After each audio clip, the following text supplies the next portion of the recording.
अम्बेडकर लिखते हैं, अंग्रेजों के खिलाफ लड़ाई को तो जायज ठहराया जा सकता है, लेकिन मोपला मुस्लिमों ने मालाबार के हिंदुओं के साथ जो किया वो विस्मित कर देने वाला है। मोपला के हाथों मालाबार के हिंदुओं का भयानक अंजाम हुआ।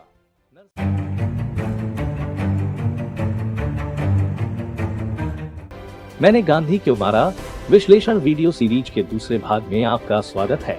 पहले वीडियो में हमने बताया था कि नाथुराम विनायक गोडसे ने किस तरह से गांधी जी की हत्या करी। हत्या के बाद के घटनाक्रम का भी हमने विस्तार से उस वीडियो में जिक्र किया है। साथ ही कुछ सवाल भी हमने उस वीडियो में उठाए थे। अगर वो वीडियो आप देखना चाहते हैं तो आई बटन में हमने उसका लिंक दे दिया है, आप क्लिक कर उस वीडियो को देख सकते हैं। गांधी जी 1915 में भारत आए। भारत आने के बाद वे देश की राजनीति में सक्रिय हो गए और यह सक्रियता उनकी हत्या तक बनी रही। पहले 5 साल उन्हें देश की राजनीति में उतना महत्व नहीं मिला, क्योंकि उस समय दादा भाई नेहरू, सर फिरोज शाह मेहता, लोकमान्य तिलक और गोपाल कृष्ण गोखले भारतीय राष्ट्रीय कांग्रेस के चर्चित चेहरे थे। इसलिए गांधी जी उनके सामने उम्र और अनुभव दोनों में जूनियर थे। लेकिन इन 5 सालों में एक एक करके कांग्रेस के इन बड़े चेहरों का निधन हो गया। लोकमान्य तिलक की मृत्यु के साथ ही गांधी जी कांग्रेस के पहली पंक्ति के नेता बन गए। अब देश में कांग्रेस का अर्थ गांधी और गांधी का मतलब कांग्रेस हो गया। इतिहास में ऐसे कई मौके आए जब अन्य कांग्रेसी नेताओं ने गांधी जी की नीति का विरोध किया। ये मतभेद खुलकर जनता के सामने आए।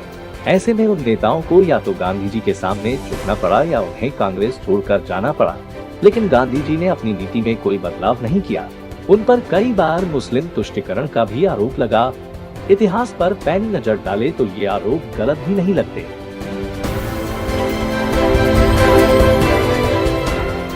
मोपला हो या नौखली दंगे, हजारों हिंदुओं को गाजर मूली की तरह काट दिया गया। हजारों बहन बेटियों की इज्जत तार तार कर दी गई। लाखों हिंदुओं को धर्म परिवर्तन करना पड़ा। उनकी जमीनें, जायदाद सब छीन लिए गए। लेकिन गांधी जी ने दंगाइयों के खिलाफ एक शब्द नहीं बोला। उल्टा नौखली के दंगाई नेता सोहरावर्दी से जिद की कि मेरे साथ एक ही घर में रुको। दोनों हैदरी हाउस में रुके। जनता ने गांधी जी को घेर लिया और उनसे कड़क सवाल पूछने लगे तो उन्होंने उपवास का इमोशनल कार्ड खेलकर हिंदुओं के पलटवार को रुकवा दिया।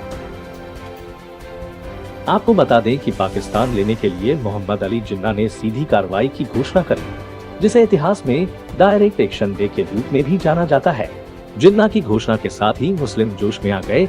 उन्होंने 16 अगस्त 1946 को कोलकाता की सड़कों पर एक ही दिन में हजारों हिंदुओं को काट दिया।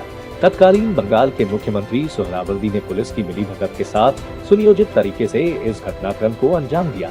लेकिन जैसे ही हिंदुओं ने अपने ऊपर हुए इस अचानक हमले पर पलटवार शुरू किया, गांधी जी कलकत्ता पहुंच गए और उपवास का कार्ड खेल दिया। गांधी जी के इमोशनल कार्ड ने हिंदुओं को द्रवित कर दिया। हिंदुओं के खिलाफ हुई मोपला दंगे की भयानकता का अंदाजा इस बात से लगाया जा सकता है।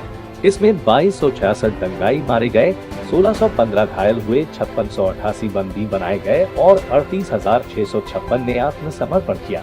लेकिन गांधी जी ने मोपला दंगाइयों खिलाफ एक शब्द नहीं बोला।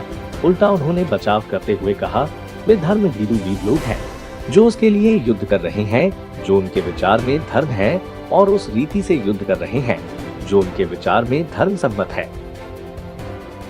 लेकिन इन्हीं मोपला दंगे के बारे में डॉक्टर अम्बेडकर लिखते हैं, अंग्रेजों के खिलाफ लड़ाई को तो जायज ठहराया जा सकता है, लेकिन मोपला मुस्लिमों ने मालाबार के हिंदुओं के साथ जो किया वो विस्मित कर देने वाला है। मोपला के हाथों मालाबार के हिंदुओं का भयानक अंजाम हुआ।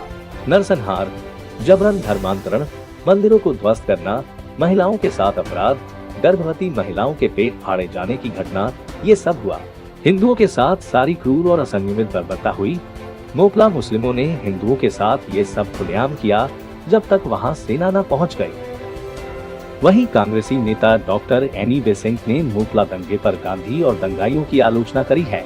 उन्होंने लिखा है कि मालाबार ने हमें बता दिया है कि इस्लामी शासन का क्या अर्थ है और अब हम भारत में खिलाफत राज्य के किसी दूसरे नमूने को देखने की इच्छा नहीं रखते। मालाबार से बाहर के मुसलमानों की मोपलों से कितनी सहानुभूति है, यह उनके बचाव में उनके सहधर्मियों द्वारा उठाई गई आवाज से सिद्ध हो जाता है। स्वयं गांधी जी ने उनके पक्ष में कहा है कि धर्म ने उन्हें जिस प्रकार कर्म करने के लिए कहा है उसी विश्वास के अनुसार उन्होंने कर्म किया है। मेरे विचार से ये सही नहीं है।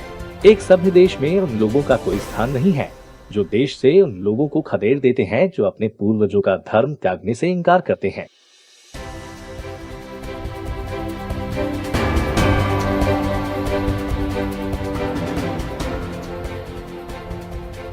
अगर सिर्फ इन्हीं दंगों की बात करें तो गांधी जी की भूमिका उनको संदेह के घेरे में खड़ा करती है। मुस्लिमों के नेता बनने की चाह में कांग्रेस और गांधी जी ने जिस नीति का इस्तेमाल किया उसे तुष्टीकरण कहा जाता है। इस तुष्टीकरण के चलते ही उस समय मुस्लिमों में राष्ट्रीयता का भाव कम हुआ और भारत के 3 टुकड़े हो गए। खुद को राष्ट्रीय और सेकुलर पार्टी दिखाने के चलते कांग्रेस ने ऐसे कई कदम उठाए जिसकी आलोचना तभी हो जानी चाहिए थी जब ये कदम उठाए गए। कांग्रेस के प्रसिद्ध नेता स्वामी श्रद्धानंद ने 1899 के लखनऊ कांग्रेस अधिवेशन के बारे में बताया कि प्रत्येक मुस्लिम प्रतिनिधि को निशुल्क टिकट दिए गए।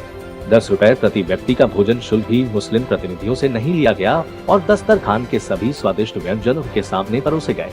ये मुस्लिम प्रतिनिधि शुरुआत के कुछ मिनटों के लिए पंडाल में अपनी शक्ल दिखाते थे और बाकी समय वे पंडाल के बाहर लगे जलपान वाले शामियाने के नीचे बैठकर मौज उड़ाते थे। अगर आप हमारे YouTube चैनल पर नए हैं तो इसे लाइक, सब्सक्राइब और शेयर करना मत भूलिएगा। साथ ही बेल आइकन को भी दबाएं ताकि आपको हमारी नई वीडियो की नोटिफिकेशन मिलती रहे। अगर आप ये वीडियो Facebook पर देख रहे हैं तो लाइक जरूर करें और ज्यादा से ज्यादा संख्या में शेयर करें।